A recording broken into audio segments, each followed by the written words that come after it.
Hi, my name is Lindsay. I'm a landscape architect and we're down under New Zealand.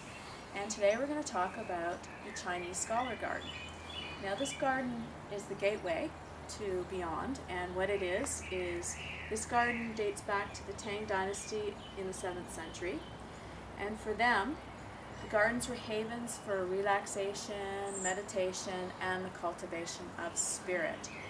And like the Japanese garden, simplicity is the key because this is a place of respite and relaxation. So let's take a look inside, because these gardens actually were designed to be a series of weaves and bobs, surprises around the corners, little picture windows. We'll take a look at how that all works. In case you were ever wondering about why the Chinese often use red, as in these red doors, red was a sign of power. It was also a sign of grounding, of soul and spirit.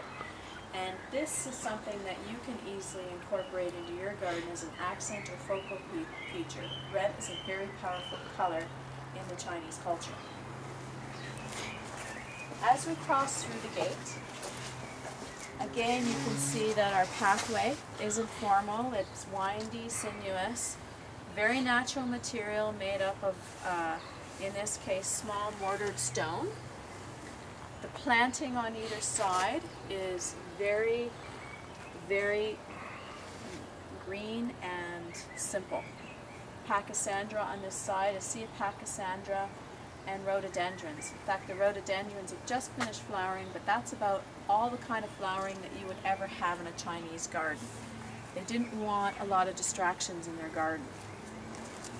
So as we walk through, we're going to go through a portal which brings us into the main garden, and that was also a principle of the Chinese garden. These portals are passing through. And before we go through that portal, an interesting thing is if you see the outline of that gateway and you look as we enter into this little plaza area, the same gateway is emulated in the paving material below. And this is basically clay, brick, and stone, two types of stone mortared in between to be patterned to the gateway. So now we enter through this portal into yet another secret area, creating a sense of mystery, passing through of the old world. And these are all principles you can use in your own garden. Gateways are very, very effective ways of creating garden rooms and bringing your guests from one space to another, setting the mood in essence. And this is like a moon gate that actually, if you stand here, you can see is a perfect frame.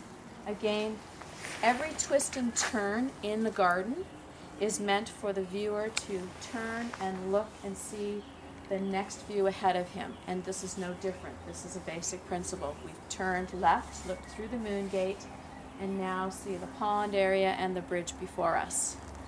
So, in this case, the viewer is meant to turn left, and oftentimes these gardens were used as strolling gardens for the aristocracy.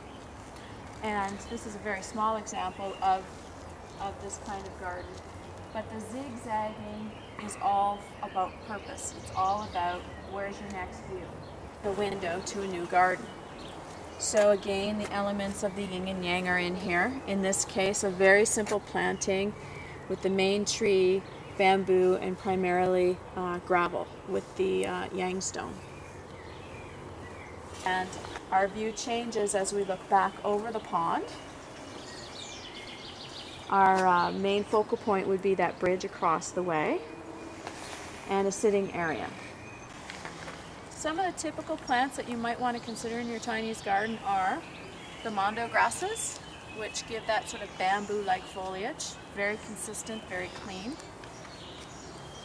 For your trellises, wisteria is a nice choice. You just have to be a little careful about where you support it on, because it can be quite strong when it gets bigger. But a very nice choice that gives that Chinese flavor to your garden. In your ponds, obviously the water lilies are a great choice. And then if we go in to look through this window here, or the far back, behind the bridge is a golden bamboo. I wouldn't recommend that one, but there are various clumping bamboos that are hardy to Vancouver that would give you that flavor of a Chinese garden. Another great plant you might want to use is the hosta. Here you can see the hosta is juxtaposed the big bold leaf against the fine foliage of the lyrope. Another great pick just to add interest and texture to your Chinese garden. My name is Lindsay. I hope you've learned a little bit about a Chinese garden and how it may be adaptable to your garden design. Chinese gardens are places of respite, meditation, strolling gardens, water features, the use of stone, red is a very important feature, gateways, and so on. If you'd like any more information, please visit my website at www.senga'designs.com.